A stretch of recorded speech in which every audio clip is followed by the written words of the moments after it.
बहुत बहुत शुक्रिया। 3 कारण से आया हूं यहां। एक तो इस जगह का नाम बहुत सुंदर है, महुआ, क्योंकि मैं खुद जिन अपार्टमेंट में रहता हूं उनके नामों से बहुत परेशान रहता हूं। ठेकेदार भी भारतीय हैं, मजदूर भी भारतीय हैं, हम भी रहते हैं। नाम अजीब अजीब है। मोलिबू अपार्टमेंट है, किसी का नाम सनब्रिज है, तो समझ में नहीं आता हमारे नाम कहां चले गए। तो इस नाम की वजह से आया कि एक खूबसूरत नाम वाला जगह है, चलते हैं। दूसरी वजह बापू आप खुद हैं, और तीसरी वजह ये साल है 1917। मैं चंपारण से आता हूं, 2017 की बात कर रहा हूं। 5 साल से इंतजार कर रहा था कि जब 2017 आएगा तो चंपारण जाऊंगा। पढ़ाई कर रहा था, सब चीज तैयारी कर रहा था, लेकिन वहां एक साजिश रची गई और इस तरह से फंसाया गया परिवार वालों को कि नहीं गया। परिवार वालों को फंसाने का जितना दुख नहीं है, उससे ज्यादा दुख इस बात का है कि मैं चंपारण गांधी के 100वें साल में नहीं गया। शायद मेरी नियति में नहीं लिखा था। जाता तो लोग कहते कि पैरवी करने आया है, इन्फ्लुएंस करने आया है। तो फिर सोचा कि इस साल गुजरात चलते हैं, जहां से बापू आए थे। वहां कोई नहीं कहेगा कि मैं इन्फ्लुएंस करने आया हूं। तो ये 3 कारण थे जिसकी वजह से मैं आया। आ रहा था तो लोग कहने लगे कि तुम गुजरात जा रहे हो, संभल के जाना। मैं गांधी जब चंपारण आए बहुत हालत बुरी थी। बापू ने नहीं कहा होगा कि मोतिहारी जा रहा हूं, संभल के जाऊं, किसी ने रोका नहीं। यह भी नियति है कि जिस गणेश शंकर विद्यार्थी का नाम पुरस्कार के जरिए मुझसे जुड़ा, वही वो शख्स थे जिन्होंने चंपारण की कहानी छापी, और इसके लिए वो जेल गए। खबर देने वाले पीर मुनीस साहब थे, पत्रकार। वो खबर छापते थे और उनकी नौकरी गई 3-4 लोग, और रामचंद्र शुक्ल जो बार बार बापू से कहते थे कि आपको चंपारण चलना है।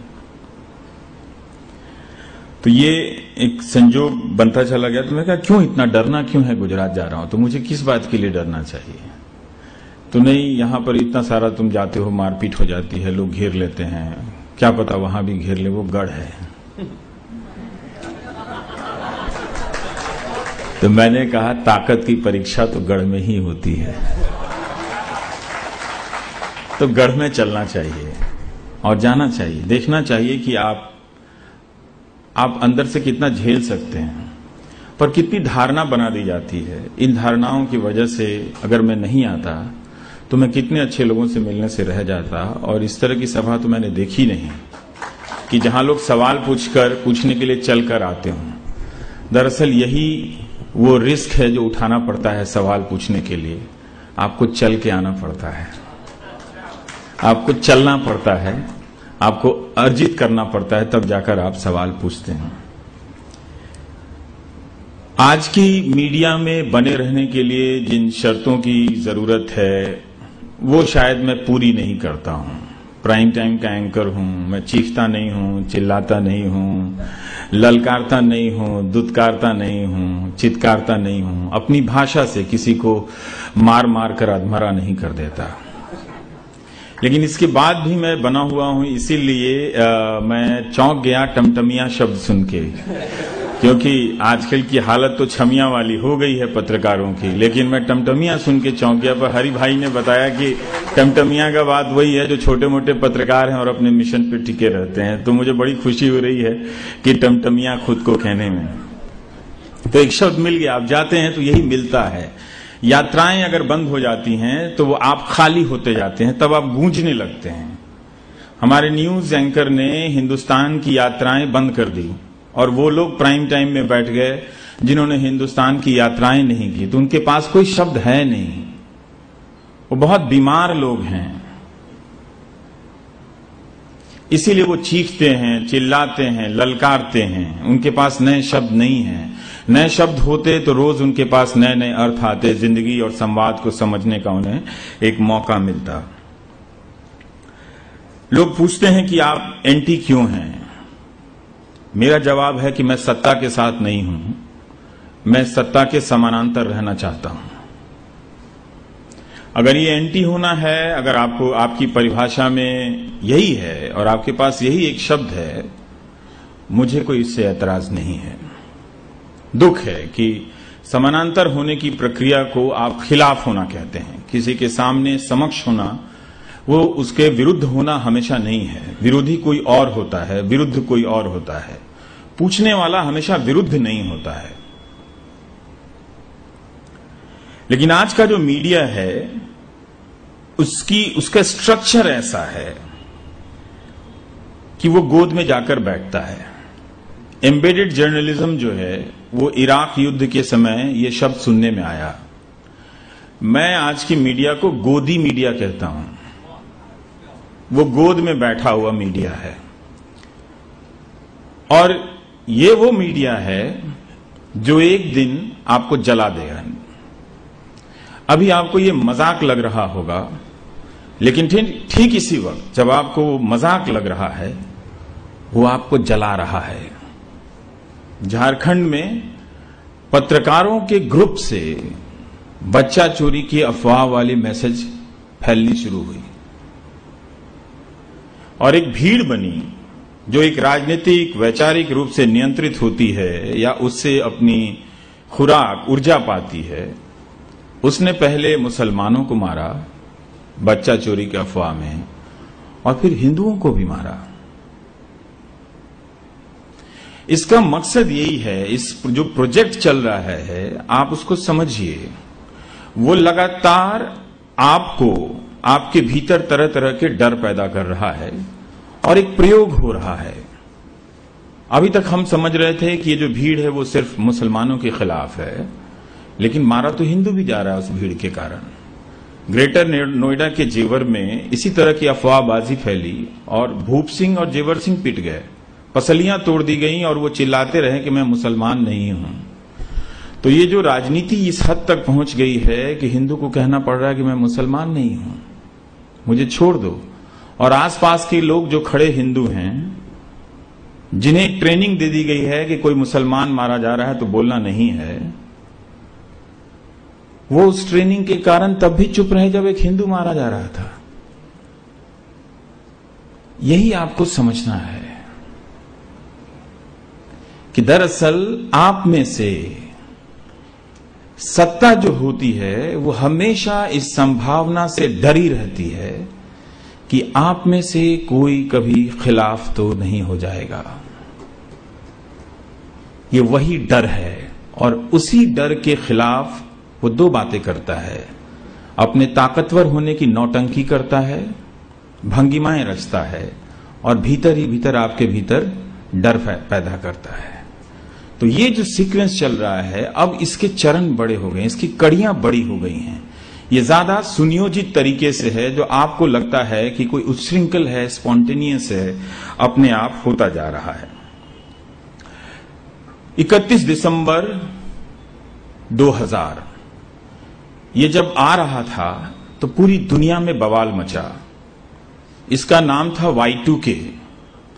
मैं ये कहानी इसलिए सुना रहा हूं कि आप इस प्रक्रिया को आज की सरकार से जोड़कर मत देखिए। सिर्फ Y2K आ रहा था तो पूरी दुनिया में बहस चली कि कंप्यूटर वो जब 0-0 साल को देखेगा तो कोलैप्स कर जाएगा, अस्पताल बंद हो जाएंगे, रेलगाड़ियां रुक जाएंगी, मिसाइलें चल जाएंगी और दुनिया तबाह हो जाएगी। और इसके लिए अमेरिका और ब्रिटेन जैसे देशों में $1 बिलियन, कई $100 बिलियन का बजट बनाया गया और एक ऐसा माहौल रचा गया कि उसमें सेनापति से लेकर सेनाध्यक्ष भी बयान देते मिले कि हमने वैकल्पिक व्यवस्था कर ली है और सीमा पर अपने सैनिकों को तैनात होने के आदेश वगैरह दे दिए हैं, देखा जाएगा कि ये सारी चीजें ना हो। और करोड़ों अरबों खरबों रुपए की योजनाएं बन गई, नए नए कंप्यूटर आ गए, पुराने कंप्यूटर रिप्लेस कर दिए गए, पूरा एक खेल हुआ, कमेटियां बन गई। जब 1 जनवरी 2000 नई सहस्त्राब्दी, न्यू मिलेनियम में हम प्रवेश करते हैं तो ऐसा कुछ भी नहीं होता है। तो निक डेविस नाम के एक पत्रकार ने इसकी तफ्तीश की तो पता चला कि इसकी पहली खबर कनाडा के अखबार के कोने में छोटी सी छपी थी, जिसमें एक कंप्यूटर इंजीनियर या ठेकेदार जैसा था, उसने सिर्फ एक आशंका और चिंता व्यक्त की थी कि अगर 2000 आएगा तो बहुत से कुछ कंप्यूटर ऐसे हैं जो खुद को अपडेट नहीं कर पाएंगे और कोलैप्स कर जाएंगे। लोग भूल गए कि कंप्यूटर जो है वो 99/00, मैं तकनीकी उसमें नहीं जाता, जो पढ़ के समझ में आया, ये उसी सिद्धांत बना, उसका मूल चरित्र है। और ऐसे तमाम वक्तों में भी जब घड़ी की सुई 00 पहुंचती है 12 के बाद, तब भी तो कोलैप्स नहीं होता है। लेकिन दुनिया में ये वितंडा रचा गया। बहुत लोगों ने किताब लिखी। जब जिस देश में 1% लोगों के पास पूंजी हो जाती है, उस देश में सफल होने की किताबें बहुत दिखती हैं। सफलता के 100 मंत्र, क्योंकि 100 लोग ही तो सफल हैं ना, उनको दिखा के आप सफलता के 100 मंत्र बेच रहे होते हैं। तो अरबों खरबों रुपए की किताब बिक गई, रॉयल्टी खिला के वो बड़े बड़े लेखक बन गए। और जब 1 जनवरी 2000 आया तो वो खबरें गायब थीं। इसको फेक न्यूज कहते हैं आज की दुनिया में। हमारे देश में देखिए क्या त्रासदी है। नेता को भी फेकू कहते हैं और न्यूज को भी फेक न्यूज कहते हैं। ये त्रासदी है, क्योंकि इसको जो रचता है जो समाज, और रचते हुए बर्दाश्त होता है, एक दिन सिर्फ नेता ही फेकू नहीं कहा जाएगा, एक दिन आपको फेक साबित कर दिया जाएगा। आपकी निष्ठाएं फेक साबित कर दी जाएंगी और आपको मार दिया जाएगा। ये इसीलिए किया जाता है। कहा जाता है पहले नेता को, और उसकी सजा मिलती है बाद में जाके जनता को। ये हमें समझने की जरूरत है। तो ये फेक न्यूज आया, और ये आज के न्यूज की सबसे बड़ी चुनौती है, जिसकी तरफ हरि भाई ने इशारा किया। इसमें कोई दो राय नहीं है, और आपको बिल्कुल कंफ्यूजन नहीं होना चाहिए कि हम जिस पेशे से आते हैं इस वक्त वो दुनिया के भ्रष्टतम पेशों में से है। अगर एक बार इसे आप साध लें तो सत्ता भी आसान है, कॉन्ट्रैक्ट भी आसानी से मिल सकता है, और आपकी कंपनी का कारोबार 500 करोड़ से 15,000 करोड़ का 1 साल के भीतर हो सकता है। इसलिए इस फील्ड को साधने की चौतरफा कोशिश हुई। कॉरपोरेट ने की, नेताओं ने की, और खुद पत्रकारों ने की। तब जाकर हम एक परिपक्व स्थिति फेक न्यूज की यहां पर देख रहे हैं। और झूठ लगातार है। आज ही न्यूयॉर्क टाइम्स में एक लेख आया है कि कैसे कुछ लोग पहले ट्विटर पर में जिसको कहते हैं कार्ड बना देते हैं, रवीश कुमार एंटी नेशनल है, फिर वहां से चलता है वो पॉलिटिकल पार्टी के व्हाट्सएप ग्रुप में जाता है, और फिर आपके हमारे व्हाट्सएप ग्रुप में टहलता हुआ चलता है, और एक भीड़ बनती है और वो मान लेती है कि रवीश कुमार एंटी नेशनल है, और फिर वो टीवी में जाके डिबेट होने लगता है। ये फेक न्यूज का उदाहरण आपने अभी परेश भाई का देखा होगा। उन्होंने ट्वीट कर दिया कि अरुंधति रॉय के बारे में। उन्होंने पहले कश्मीर को लेकर जरूर ऐसे बयान दिए हैं जिस पर खूब विवाद हुआ है और काफी मजम्मत हुई है, उनकी काफी आलोचना हुई है। लेकिन जिस चीज को उन्होंने ट्वीट किया अपने बयान के समर्थन में, पहले तो कहा कि उन्होंने उनको जीप के आगे बांधकर घुमाना चाहिए। एक सांसद को ये बात कहनी चाहिए या नहीं कहनी चाहिए, एक ओपन डिबेट है, आप कर सकते हैं। और अगर वो इतने ही पीड़ित हैं कश्मीर को लेकर, तो वो बताएं कि उन्होंने व्यक्तिगत पहल क्या की है। क्या वो संजय जी की तरह वहां पर गए हैं काम करने के लिए? क्या वो बापू की तरह वहां पर गए हैं लोगों से संवाद करने के लिए?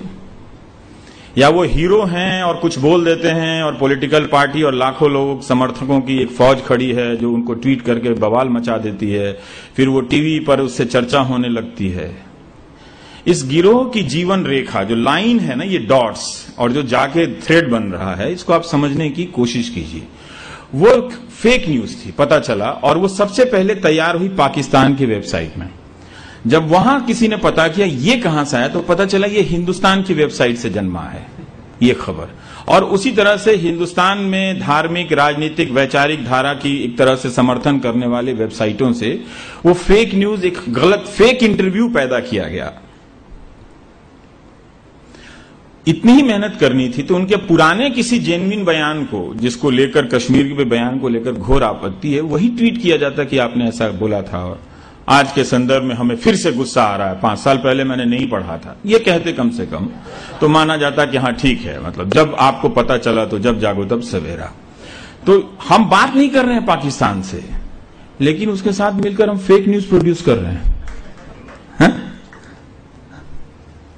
ये खतरनाक प्रवृत्ति है। तो ये इससे हो क्या रहा है कि तुरंत सड़कों पर एक भीड़ चल रही है जो व्हाट्सएप से नियंत्रित है, उसको कोई ट्राई कर रहा है,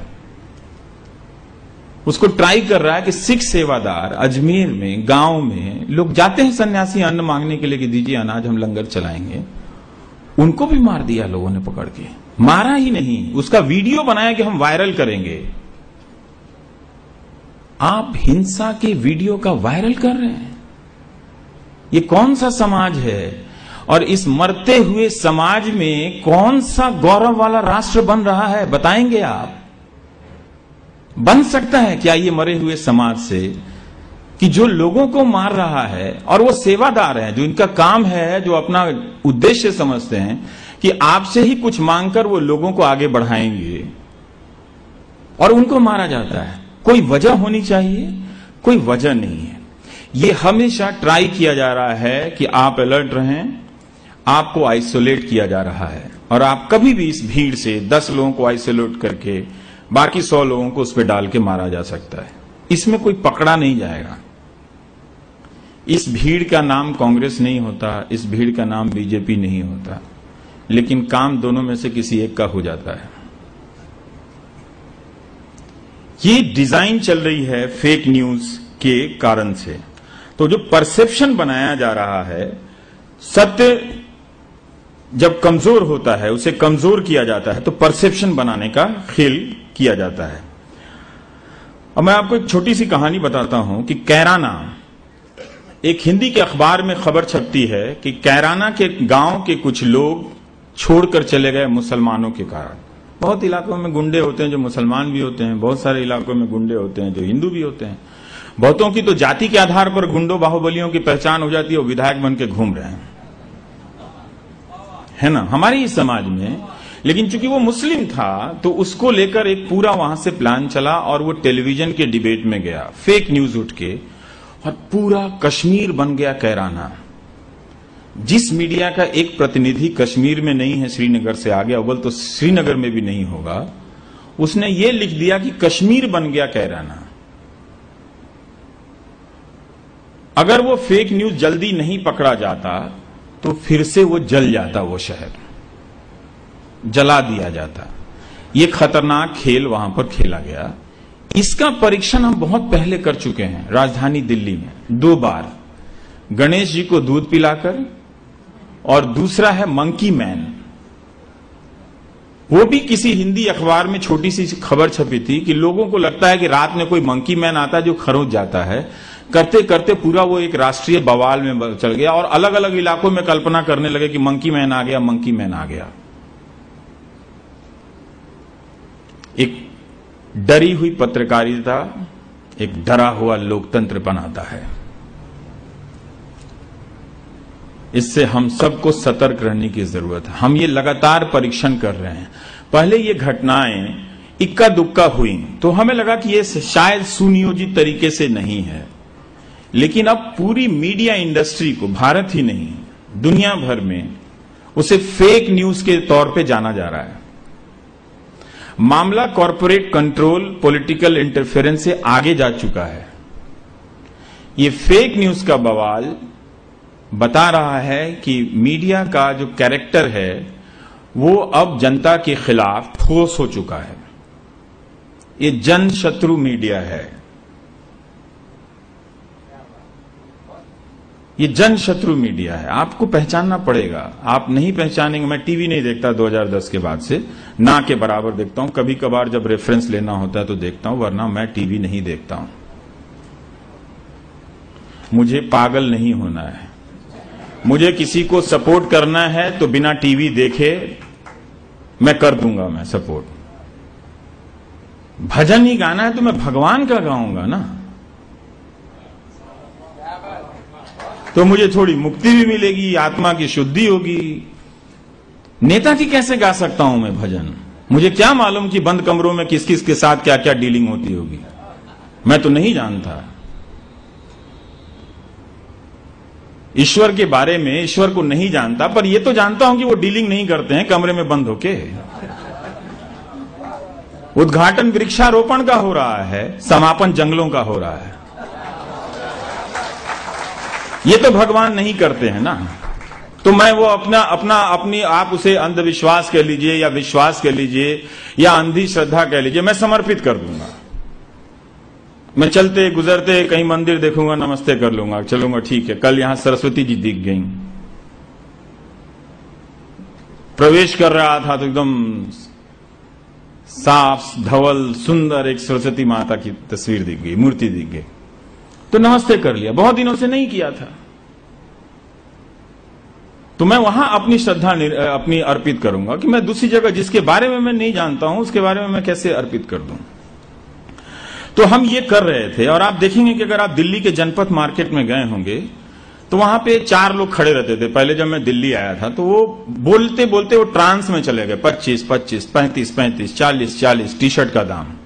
तो वहां पे फेक टी शर्ट मिलते थे बड़े बड़े ब्रांड के। तो मुझे लगता था ये ट्रांस में क्यों चला गया ये 25 25 25 करते हुए।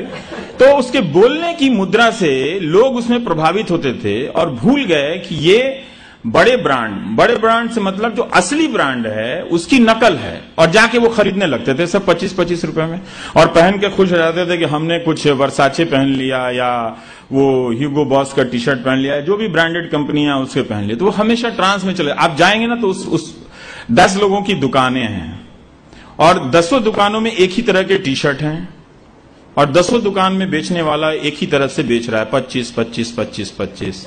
यही आपका टेलीविजन है, यही आपका प्राइम टाइम है, वो जनपथ मार्केट है। आप समझिए उसको। ये जितने भी लोग संवाद कर रहे हैं भारत की आत्मा से खिलवाड़ कर रहे हैं, जितने भी एंकर हैं, और नाम भारत का ले रहे हैं। किसी गली में गए नहीं होंगे, अगर आप किसी गली में उन्हें खड़ा कर देंगे तो चक्कर आ जाएगा उनको। लोगों के साथ कह दिया जाए कि आप यहां बैठकर कथा सुन लीजिए बात, तो उठ के चले जाएंगे, इतनी बेचैनियों से भरे हुए हैं। और वो लोग 25 25 की मुद्रा में आपके पूरे भारतीय परंपरा को बर्बाद कर रहे हैं। तो मैं ये कह रहा था कि भाव यही है, सस्ता है ले लो, और नकली है लेकिन खरीदो, लेकिन महसूस करो कि आप ओरिजिनल और असली पहनकर घूम रहे हैं।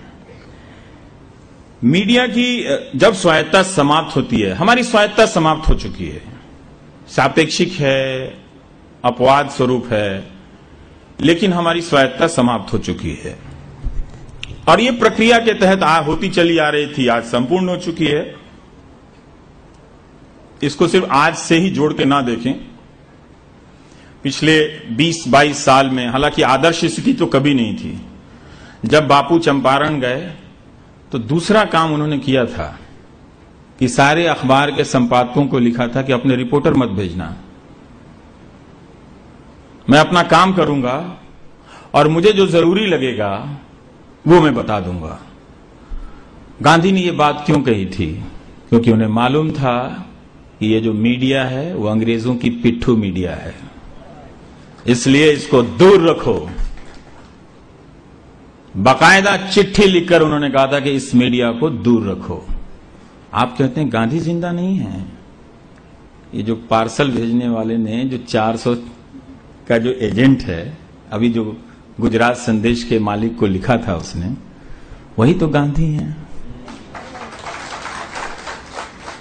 कैसे नहीं गांधी जिंदा है इस देश में?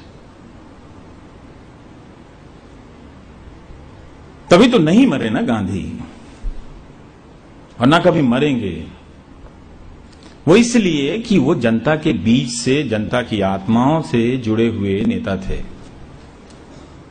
और उन्होंने अपनी बात किसी के खिलाफ, किसी की कीमत पे नहीं कही, बल्कि जो उन्हें सत्य लगा उसकी कीमत पे कही। और यही किसी को भी जब गांधी मिल जाते कमजोर क्षणों में, तो इसी वजह से उन्हें हिम्मत आ जाती है।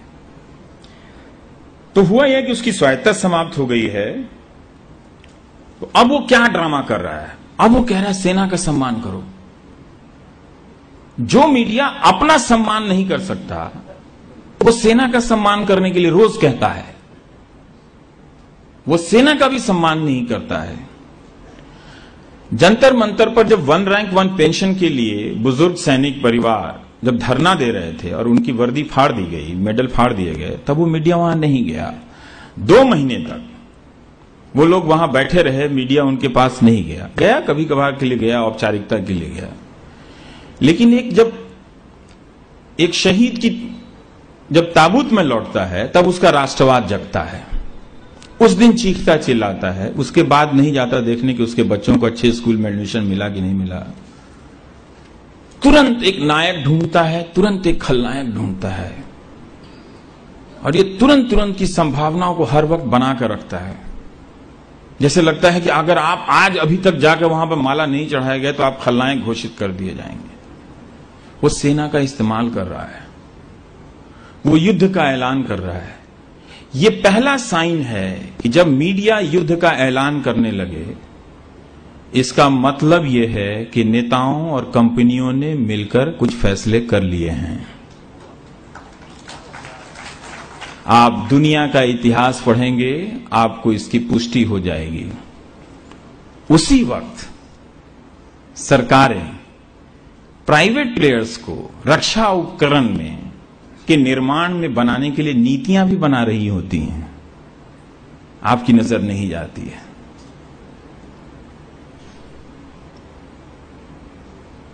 जो प्राइवेट प्लेयर्स अभी इतने हजार करोड़ के घाटे में हैं, जनता का पैसा लेकर बैठ गए, उनको ये छूट दी जाती है। तो ये एक डिजाइन है।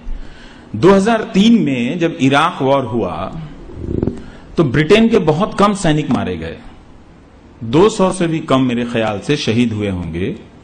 फिर भी वहां पर इस बात को लेकर हंगामा हुआ कि क्या ब्रिटेन के अमेरिका के साथ किसी युद्ध में शामिल होने का फैसला सही था। इसके लिए सर चिलकॉट की कमेटी बनी, जिस कमेटी ने 8 साल तक, यहां तक कि उस प्रधानमंत्री को भी बुलाकर पूछा और उनसे सवाल जवाब हुआ दस्तावेजों के आधार पर कि आपने जो देश को बताया कि हमें इराक पर हमला करना चाहिए क्योंकि वहां वेपन ऑफ मास डिस्ट्रक्शन है। 6000 पन्नों की रिपोर्ट है, उससे पता चला उसमें कि वेपन ऑफ मास डिस्ट्रक्शन के कोई प्रमाण नहीं मिले थे, और ये बात वहां का प्रधानमंत्री जानता था। उसने उस मुल्क को बिना तैयारियों के साथ युद्ध में झोंक दिया। जिस वक्त जिस प्रेस कॉन्फ्रेंस में पिछले साल जुलाई के महीने में ये रिपोर्ट पेश की जा रही थी, उसी वक्त उन सैनिक परिवार के लोग भी थे जो शहीद हुए थे। उन लोगों ने कहा टोनी ब्लेयर आतंकवादी है। और सन अखबार जो पहले छापा था, सन विथ ब्लेयर, उसने लिखा कि इसके पास, ब्लेयर के पास झूठ का वेपन ऑफ मास डिसेप्शन है। ये धोखे का मास वेपन है। ये उनको वेपन ऑफ मास डिसेप्शन कहा, डिसेप्शन धोखा देना। तो पत्रकार जब उस सत्ता के साथ हो जाए, समानांतर नहीं रहे, सेना, कॉरपोरेट और सरकार, ये बड़ा खतरनाक कॉम्प्लेक्स होता है जब मिल जाता है। तो इसका मतलब आपके नागरिक अधिकारों का हनन होने जा रहा है, और पूरी तरह से जो व्यवस्था है, जो 4 लोगों की व्यवस्थाएं हैं, जो 1% लोग जो अमीर हैं, जिनका कब्जा है 60% संसाधनों पर, हिंदुस्तान में या दुनिया में कहीं भी यही अनुपात है, तो उन लोगों का काम आसान होने लगता है। तो लोग फेक हो गए हैं। अब देखिए, अब किसानों को विस्थापित कर दिया गया है मीडिया से। जगह जगह की समस्याएं हैं, वो दिल्ली तक नहीं पहुंच रही हैं। इसका कारण है कि हर जगह से रिपोर्टर हटा दिए गए हैं। मेरे पास ही इतने शिकायतें आती हैं कि आप ये कर लीजिए, हमारे साथ ये हो गया, यहां परीक्षा में नकल हो गई है, यहां पर आज भी यहां पर हमें घूस देकर पीजी के एडमिशन में करोड़ों करोड़ों रुपए के घूस देने पड़ रहे हैं डॉक्टरी की पढ़ाई करने के लिए, कि मैं संभाल नहीं पाता हूं। तो मैं ये सोच रहा हूं कि ये मेरे पास क्यों आता है, क्योंकि बाकी एंकर ने उतना पब्लिक में एक्सेस नहीं देते हैं। मैं एक्सेस दे के भी बाकी लोगों के सवाल पे उतनी रिपोर्टिंग नहीं कर पाता, ना उठा पाता हूं, क्योंकि नहीं कर सकता, मैं संभव नहीं है। तो हर जगह का जब रिपोर्टर होता था तो सूचनाएं आती थी, अब सूचनाएं गायब कर दी गई हैं, तो पब्लिक में एक फ्रस्ट्रेशन फैल रहा है। और जब सूचनाएं गायब कर दी गई तो सारी इंडस्ट्री जो है ना वो परसेप्शन से चल रही है। ओपिनियन गवर्नमेंट है, परसेप्शन प्राइम मिनिस्टर है उस गवर्नमेंट का, और ये 24 घंटा चल रहा है।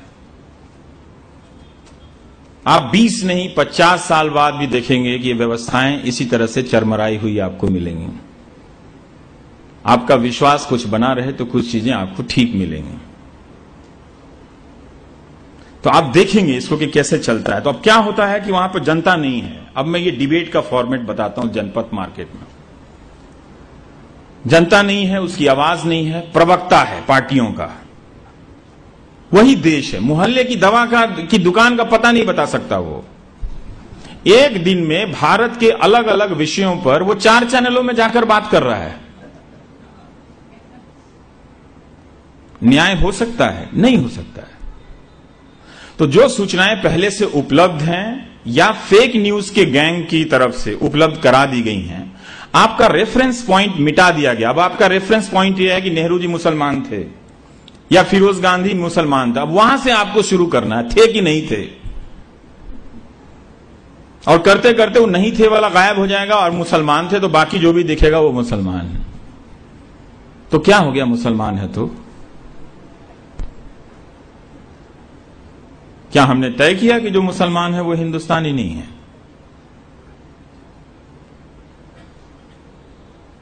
ये हमने तो कहीं तय नहीं किया। लेकिन किसी को चिन्हित करने के लिए वो मुसलमान होना उसका क्यों जरूरी है? तो लगातार एक घृणा का स्पेस वो बना रहा है। तो प्रवक्ता आता है, तो प्रवक्ता आपको हर चीज पर आपको भाषण दे रहा है, हर चीज पर आपको उसका समाधान दे रहा है। और जो पब्लिक है उसको ये बताने के लिए कि वो पब्लिक है, वो किसान है, वो मर रही है, वो दिल्ली में आकर बैठते हैं, अपना वस्त्र उतार देते हैं, स्टेशन से चूहे पकड़कर मुंह में दबाते हैं। और हम सब का निर्माण इस टेलीविजन और इस मीडिया के जरिए इस तरह से हो गया है कि हम देख के हंस रहे हैं कि अच्छा ये मीडिया क्यों दिखा रहा है, ये लग रहा है मोदी जी का विरोध करना इसलिए इनको दिखा रहा है। ये भी कैंपेन चला कि कुछ मीडिया जो है उन किसानों को फेक साबित कर दिया गया, अभियान चला के कि नकली किसान है, जहाज से आए थे। जहाज से भी आए थे तो भी आपका नागरिक होने का हक स्थगित नहीं होता है। जहाज में चलने वाला भी हमारा नागरिक है। लेह से कोई आदमी यहां दिल्ली प्रदर्शन करने आएगा, जहाज से ही आएगा। और आलम देख लीजिए कि इस मीडिया ने देश का सबसे ज्यादा दोहन किया है और अपने कार्य के चरित्र में पिछले 10 साल में देश को सबसे ज्यादा विस्थापित किया है। यही कैरेक्टर है कॉरपोरेट का। अचानक से लोग देश देश की बात क्यों करने लगे हैं? अब हर आदमी को मणिपुर से भी चल के दिल्ली प्रदर्शन करना पड़ता है, तमिलनाडु से भी चल के आके पता चल रहा है कि दिल्ली प्रदर्शन करना पड़ रहा है, इसलिए कि तमिलनाडु में भी मीडिया खत्म है, मणिपुर में भी खत्म है, बिहार में भी खत्म है। मेरे ही चंपारण में एक चीनी मिल को लेकर बवाल चल रहा है, 2 किसानों ने आत्महत्या की, वो इंसाफ मांगने के लिए दिल्ली आए हुए हैं। तो आप पब्लिक को फेक घोषित कर दिया गया है। अभी आप श्रोता के रूप में सोच रहे हैं कि आपको कोई फर्क नहीं पड़ेगा, आप इसके कभी हिस्से नहीं होंगे। ठीक है, जल्दी जल्दी आप इसके हिस्से होने वाले हैं, बारी बारी से। ये जो पूरा स्ट्रक्चर है इसे लेकर चिंता करनी चाहिए, क्योंकि हम सब इसके मारे हैं, मर जाएंगे। आज किसान महाराष्ट्र में स्ट्राइक कर रहे हैं, मध्य प्रदेश के भी कुछ हिस्सों में कर रहे हैं, तो वो दूध फेंक रहे हैं, सब्जियां फेंक रहे हैं, देखा नहीं जाए। तस्वीर कैसे देखें? दूध आप किस तरह से सड़क पे फेंक सकते हैं, सब्जी आप कैसे फेंक सकते हैं, किसी के पास खाने के लिए नहीं है। ये अपने आप को रियल करने की बेचैनी है, आप नसें काटने लगेंगे। ये हालत है फेक न्यूज का कि मैं असली हूं, मैं ही भारतीय हूं। आपको घोषित कर दिया जाएगा कि आप भारतीय नहीं हैं। 24 घंटा ड्रामा इस देश में चल रहा है, 24 घंटा। बहुत सारे लोग परेशान हैं। किसी ने इंदौर से लिखा कि समीर खान है, उन्होंने लिखा कि मुझसे नहीं देखा जा रहा। आप कुछ कहिए कि ये सब्जी कैसे फेंक सकते हैं, दूध कैसे फेंक सकते हैं? भगवान पे ही चढ़ा दें ले आके, कम से कम वहां पे कहीं जमा कर दें उसको देखने के लिए, जिसके बाद जिसको फ्री में ले जाना हो खा ले। सब्जी कैसे? तो मैंने कहा उसके अंदर की चित्कार समझो। वो जान रहा है कि हम लोग उसको कवर नहीं करेंगे। किसी प्रधानमंत्री, मुख्यमंत्री, बहुत सारे मंत्री, बहुत सारे विरोधी दल के नेता, उनकी नजर नहीं जाने वाली है, इसीलिए वो दूध फेंक रहा है। वो तो अभी भी उसकी एक वर्गीय पहचान है, आपकी तो वो भी नहीं है। आपकी कितनी बुरी स्थिति होगी, पूरा खुद को कवर कराने के लिए बाहर खड़े होकर अपने घर में आग लगाना पड़ेगा, तब भी मीडिया नहीं आएगा आपके लिए। क्योंकि उस रात वो एक टैंक पर बहस कर रहा होगा, एक फर्जी न्यूज पर बहस कर रहा होगा, फेक परसेप्शन पर बहस कर रहा होगा। और ये इतनी बड़ी चुनौती है जिसका अंदाजा आप नहीं कर सकते। अब आप छोटे छोटे टमटमिया पत्रकारों को देखकर खुश मत होइए, क्योंकि वो बड़े, जो मीडिया का जो बड़ा हिस्सा है, वो समाज को संवाद रहित कर रहा है, चोक कर रहा है। तो गैस भर जाएगा तो कोई भी कहीं भी फट जाएगा। कोई सड़क पे भात और दाल बिछा के खाने लगेगा, कोई नंगा हो जाएगा, कोई सब्जी फेंक देगा, कोई दूध फेंक देगा। महीनों हफ्तों के इंतजार के बाद उगी हुई सब्जी को फेंक देना, ये वही समाज सामान्य समझ सकता है जिसका खेती से कोई लेना देना नहीं, जो मोलिबू अपार्टमेंट में रहता है, महुआ का नाम नहीं जानता है। हम ऐसे ही समाज में बन रहे हैं, तो समाज भी उसके लिए उपलब्ध है। आलम यह है कि वीडियो भी अगर आपको दे दें तो आप कहेंगे कि ये असली है कि नकली है, जो समझदार है, और जो नहीं है वो कहेगा असली है चूंकि वीडियो है।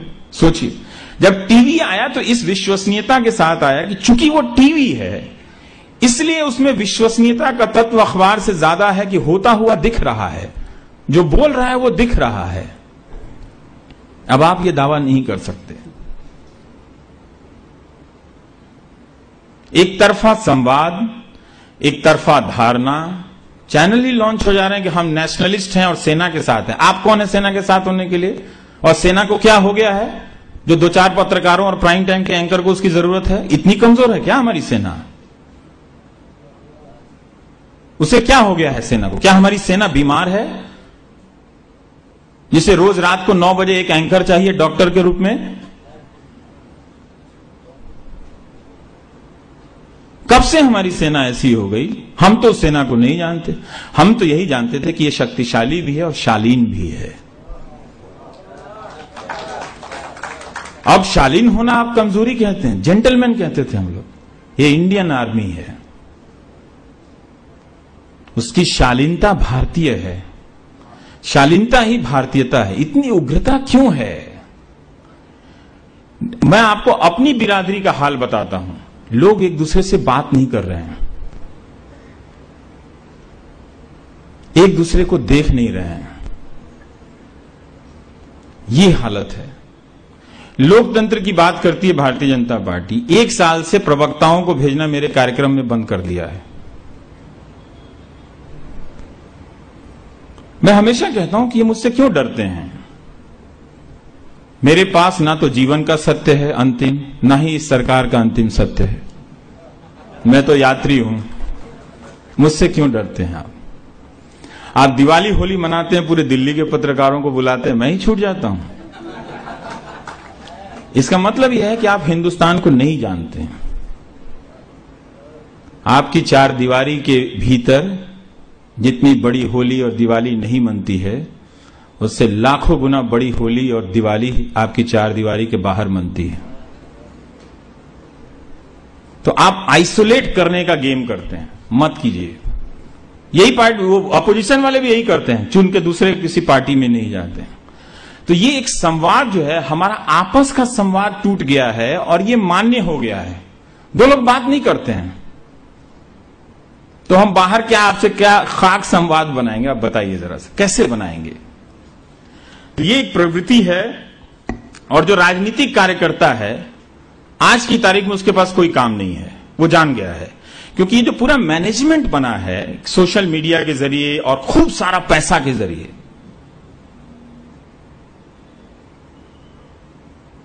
अगर काला धन खत्म हो गया है, आप लोग जाइए चुनाव लड़ लीजिए, जीत जाएंगे। क्योंकि राजनीति से धन भी खत्म हो गया होगा। दिखता है आपको कहीं पे? नहीं दिखता है। तो ये जो सोशल मीडिया के जरिए कार्यकर्ताओं की भी हैसियत खत्म हो गई है।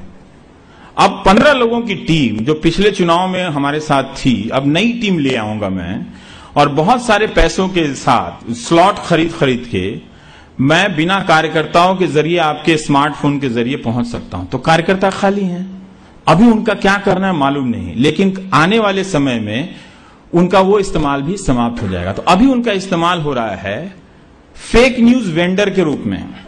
उनको व्हाट्सएप ग्रुप बनाने के लिए कहा गया है जहां वो 24 घंटे फेक न्यूज बांट रहे हैं और वही समझ रहे हैं ये उनका राजनीतिक काम है।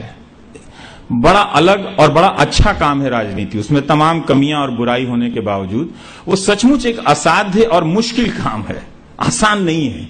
इतनी तरह की परीक्षाओं से गुजरते हुए आप जाके नेता बनते हैं और इतने तरीके के समझौते से करते हुए, तो उसको एक वेंडर के रूप में बनाया गया है जो बांट रहा है सारा चीज।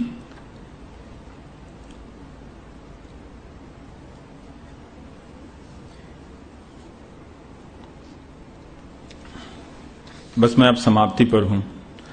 वो आपको पहुंचा रहे हैं, तरह तरह का स्लोगन रच रहे हैं ये लोग, पर इसका समाधान क्या है? आप देखेंगे कि इसी वक्त हिंदुस्तान में बहुत सारी ऐसी वेबसाइट है जो फेक न्यूज से लड़ रही है और दुनिया भर में अभी फेसबुक ने भी कहा है कि जहां से फेसबुक की चीजें फेक न्यूज की चलती हैं कि हम इसको काट छाट करेंगे।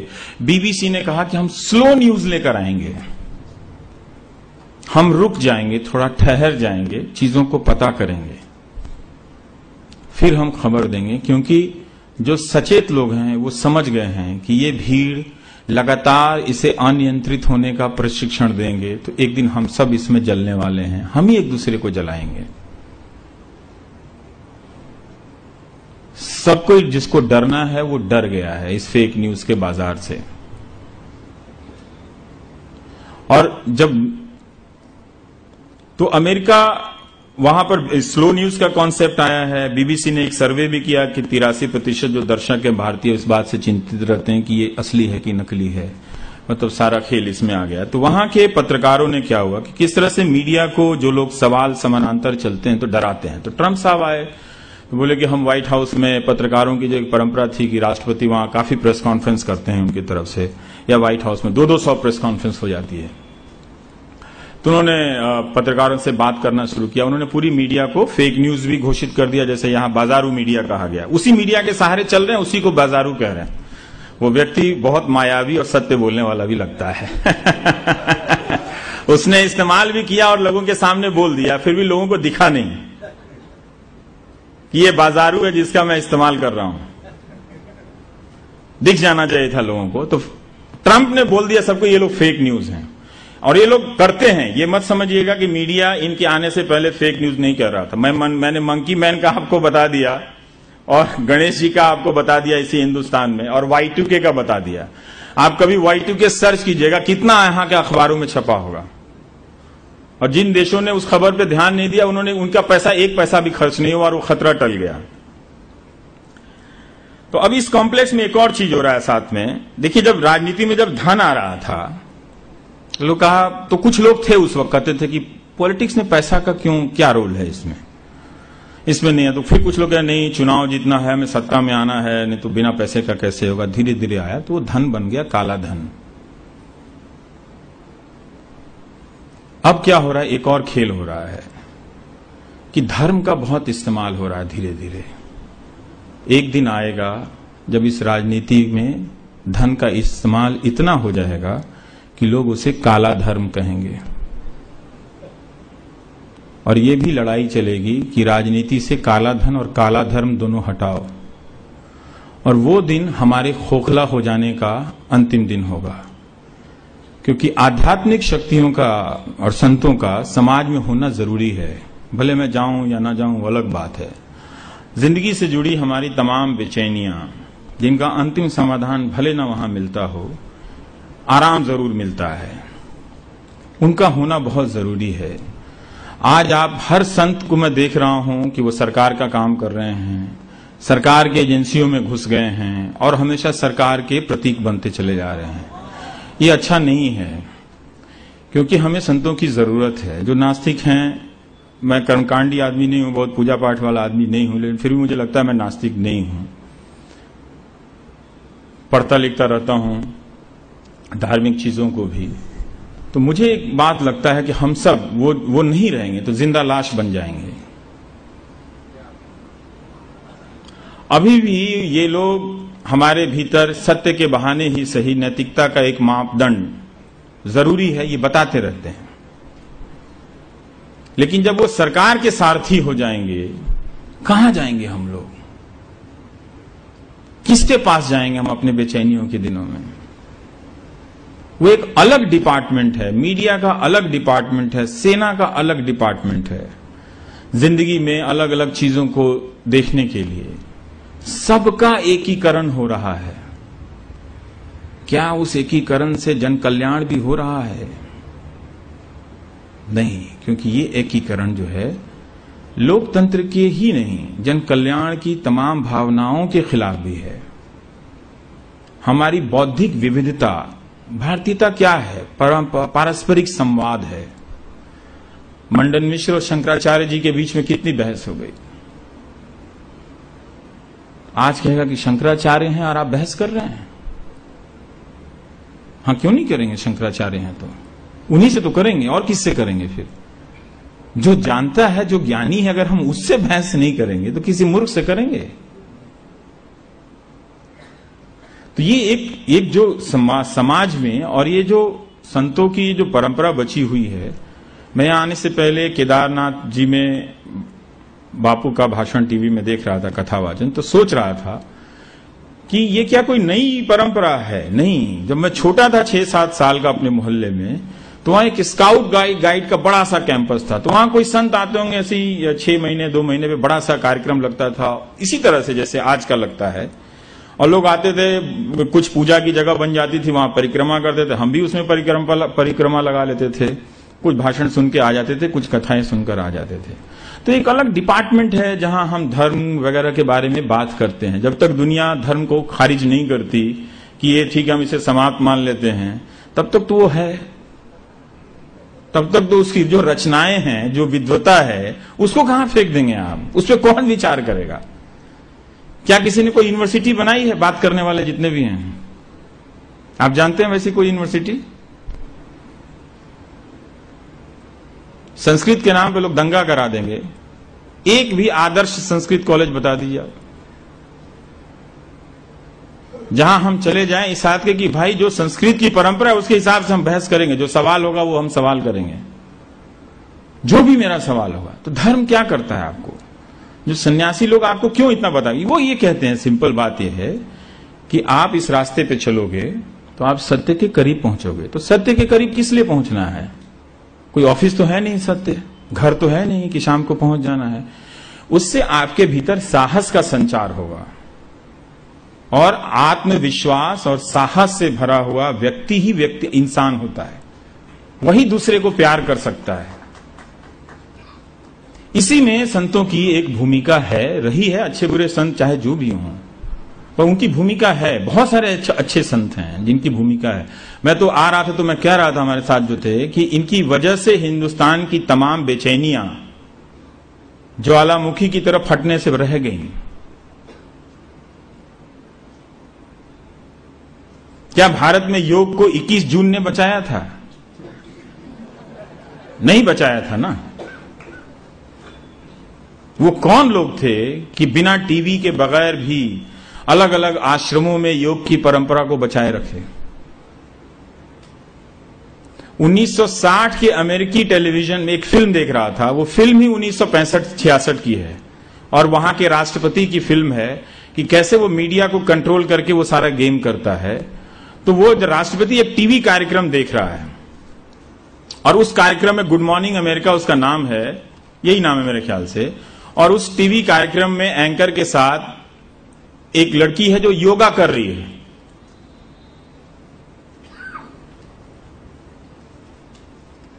तो कैसे पहुंच गया योगा वहां 1960 में? तो एक डिफरेंट फेक रियलिटी आपको यकीन दिलाई जा रही है कि आज से ही मंगलवार से, पिछले मंगलवार से आप सेना का सम्मान करने लगे हैं। मत रहिए, थोड़ा कॉन्फिडेंस में रहिए, आप धर्म के करीब जाइए, सत्य का अनुसंधान कीजिए, साहस लाइए, आत्मविश्वास लाइए। एक दूसरे से प्यार कैसे बढ़ेगा? इतने शक्की हम लोग हो जाएंगे एक दूसरे से करना, तो हासिल क्या हो गया? इतना शक्की, इतना नफरत, इसकी जरूरत नहीं है। थोड़ा मुस्कुराइए भी। मैं आसपास के अपने पत्रकार मित्रों को देखता हूं, मुस्कुराते तक नहीं है। भाई समर्थक ही हुए हो, नेता थोड़ी हो गए हो। तुमको जनता ने वोट दिया है, क्यों मर रहे हो अपने आप को? हंस के भी, हाय हेलो करके भी समर्थक हुआ जा सकता है कि नहीं हुआ जा सकता है? तो जो जिसके पास सत्ता नहीं है उसकी तलखी तो मैं समझ सकता हूं, जिसकी है वो क्यों तलख बैठा हुआ है? वो क्यों नहीं मुस्कुरा रहा है? क्योंकि मीडिया हमेशा आपको आज का वो नफरत के वातावरण में रखना चाहता है। वो चाहता है कि ये जो तलखी है, ये जो चिढ़ है किसी ना किसी को लेकर, वो बनी रहे। क्योंकि ये जो एक बार बन गई ना या मजबूती से, तो उसका हम कभी भी इस्तेमाल कर सकते हैं। उसका हम सिख भाइयों के खिलाफ भी इस्तेमाल कर सकते हैं, रवीश कुमार के खिलाफ भी इस्तेमाल कर सकते हैं, बापू के खिलाफ भी इस्तेमाल कर सकते हैं, और आप किसी हिंदू के खिलाफ भी। गंगेश और गुंजन के पिताजी कहते रहे कि मत मारो यार, ये मेरा बेटा है, पोता है। मार दिया पत्थर से उस भीड़ ने, बताइए। उठा के अंतिम पत्थर मार के सर पे मार दिया। उसकी दादी ने कहा कि मेरे पोते को इतना मार दिया, मुझे तो छोड़ दो। अब तो जागिए। इस हिंसा से हमको क्या हासिल है? क्यों सत्ता में बैठे हुए राजनीतिक दलों के प्रवक्ताओं की भाषा में इतनी तलखी है? इतना झूठ, इतना सारा चीज क्यों है भाई? थोड़ा हंसा भी कीजिए, दिवाली होली में बुलाया भी कीजिए।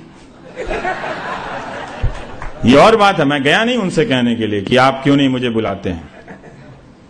मैं उनसे ये भी नहीं कहने गया कि आप मेरे कार्यक्रम में अब क्यों नहीं आते हैं। मैं उनकी भावना का सम्मान करता हूं। मैं भी एक लीला देख रहा हूं कि जिस वक्त आप अपने आप को सर्वशक्तिशाली होने के क्षण में महसूस कर रहे हैं, उसी वक्त में एक मामूली पत्रकार से आप डरे हुए हैं। तो मैं दूर से देख रहा हूं कि दरअसल आपके पास सत्ता है पर ताकत नहीं है। दरोगा और इनकम टैक्स के ऑफिसर के दम पर बहुतों को डराया जा सकता है। उस डर का आप क्या करेंगे जिससे आप खुद डरे हुए हैं?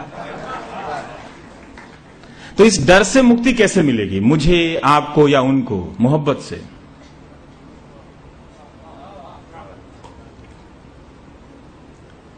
वृंदावन से मुझे किसी ने कहा कि रवि जी समस्या ये है। मैंने कहा आप इतना क्यों चिढ़ते हैं? मैंने क्या कर लिया है?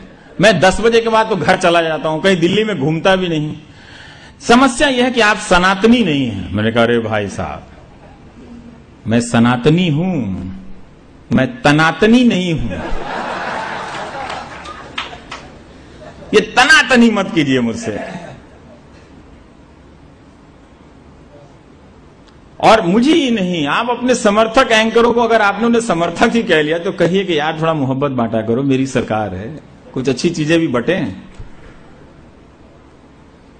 तो ये नहीं होना चाहिए, क्योंकि हम सब उसी की तलाश तो कर रहे हैं। इससे समाज में एक हताशा पैदा होगी और एक चुनौतीपूर्ण और बहुत ही रोचक दौर है हिंदुस्तान का। इसमें बहुत सारे लोग निराश हो जाते हैं, बहुत सारे लोग हताश होते हैं। ये वही लोग हैं जो कमजोर हो गए हैं, सोशल मीडिया, फेसबुक और ये मीडिया जो टेलीविजन है और अखबार भी। इन लोगों की वजह से है, पर लोग अपनी अपनी तरह से प्रतिक्रियाएं कर रहे हैं। जैसे मैं altnews.in की बात कर रहा था, वो अहमदाबाद से ही हैं। अब देखिए उन्होंने कितने तरह के फेक न्यूज का उद्घाटन किया, और एक मीडिया विजिल वेबसाइट है, एक bloomlive.in है, इस तरह के वेबसाइट लोग आ गए हैं जो इसका उद्घाटन करते रहते हैं कि एक फेक न्यूज है, लेकिन उनका प्रसार बहुत कम है, वो नहीं पहुंच पा रहे हैं। दुनिया के साथ भारत में भी ऐसा प्रतिक्रियाएं हो रही हैं, अच्छी हैं।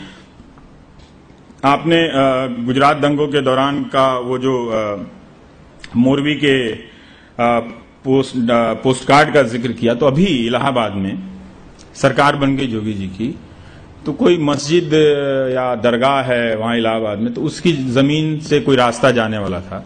तो पहले का विवाद था और विवाद सलझ गया कि जिसने मस्जिद बनाई थी उसने झूठ बोला था, तो कोर्ट का फैसला हो गया, तो उन्होंने साफ कर दिया, रास्ता बन गया। लेकिन वो मार्केट कॉम्प्लेक्स से वो रास्ता नहीं टकराता था, तो मीडिया ने लिख दिया कि इलाके में तनाव फैल गया है और ये हो गया है, वो हो गया है। तो व्यापारियों ने कहा कि भाई वो जो रास्ता बना है उसका तो मस्जिद से कोई लेना देना नहीं, ना दरगाह से, और हमें उसमें तनाव कब हो गया।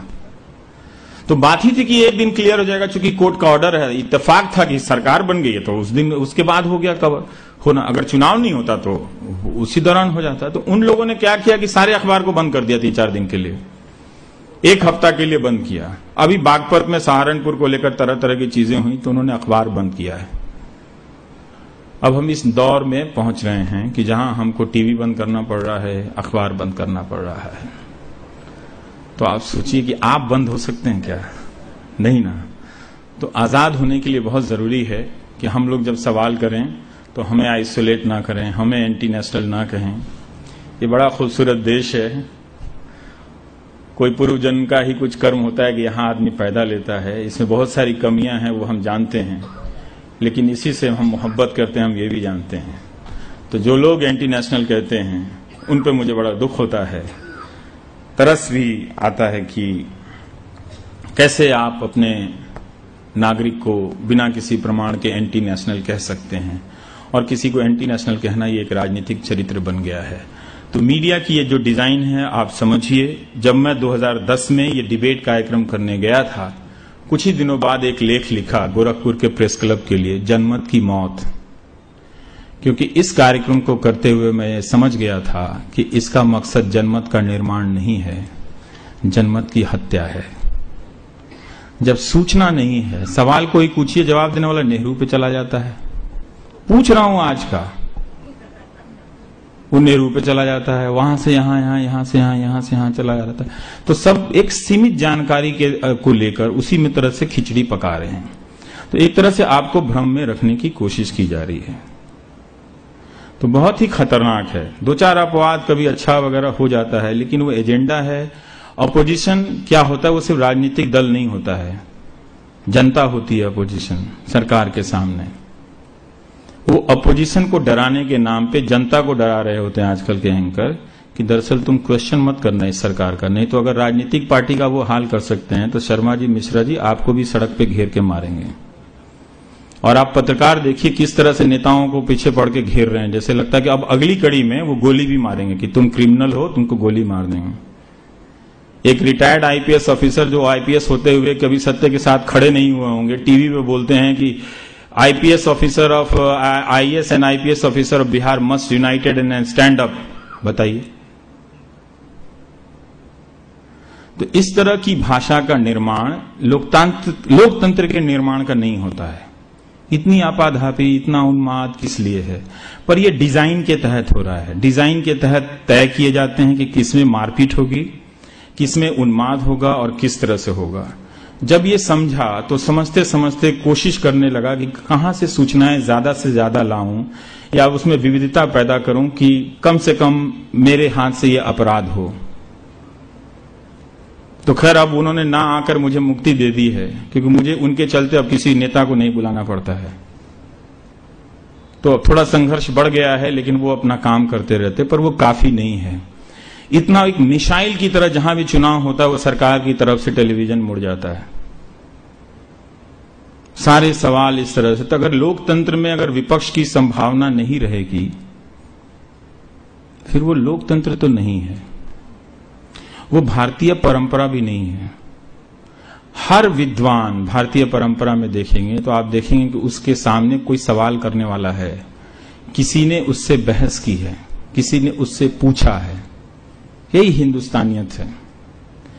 दुख इसी बात का है कि ये जो मीडिया जो मर गया है, इसकी आत्मा को खत्म कर रहा है। और हमारे इस देश की सबसे बड़ी उपलब्धि जानते हैं क्या है? सड़क और रोड बिल्डिंग नहीं है, फ्लाईओवर नहीं है। इतने साल इतने झंझावातों से गुजरते हुए हमने अपनी आत्मा को बचाए रखा है, अपनी हिंदुस्तानियत को बचाए रखा है। बहुत तूफान देखे हैं, बहुत मारपीट देखी है हमने, उसके बहुत तरह के पक्ष हैं, उनका कभी कोई इंसाफ नहीं हुआ। आज कोई भी सरकार बहस बहुत कर सकती है, एक संस्था आपके सामने खड़े करके नहीं दिखा सकती है कि यहां से मैं हट भी जाऊंगा तो भी ये आपके साथ न्याय करेगी ये संस्था। आप बिना पैरवी किए हुए यहां आ सकते हैं, अपने तथ्यों और सत्यों के आधार पर इंसाफ पाकर जा सकते हैं, चाहे वो आपकी अदालत हो, चाहे वो आपका मीडिया हो, चाहे वो आपकी संसद हो। ये बात मैं बिना डरे कह सकता हूं। आपकी मर्जी, आप एंटी मोदी कहें, एंटी नेशनल कहें। मैं इतना कह सकता हूं कि मैं मोदी जी का भी उतना ही सम्मान करता हूं, पर उससे ज्यादा हिंदुस्तान का करता हूं। Thank you.